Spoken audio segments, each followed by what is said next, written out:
On raconte que lorsque le monde devenait trop bruyant, des âmes fatiguées se rendaient près des sources sacrées.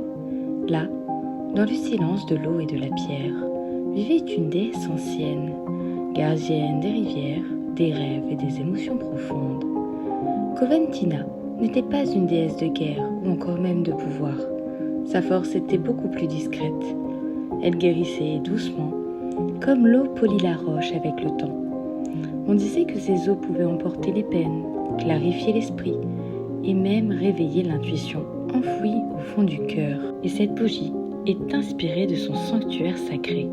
Les fleurs blanches rappellent la pureté des eaux de Coventina, la paix intérieure et les nouveaux commencements qu'elle apporte avec elle.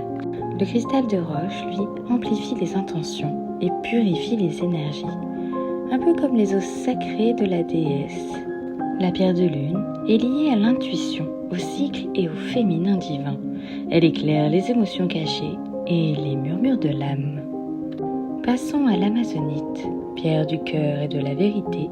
Elle aide à retrouver l'harmonie intérieure et à parler avec sincérité. La lavande, elle, apaise l'âme et invite au calme profond, comme une brume légère déposée sur l'eau au lever du jour.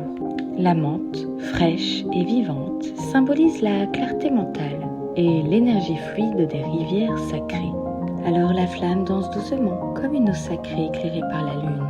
Dans son éclat se mêlent les fleurs, les pierres et les herbes anciennes, comme une offrande déposée au bord du sanctuaire de la déesse. Et dans le silence de cette lumière, les émotions s'apaisent, l'esprit s'éclaircit et l'âme retrouve son courant.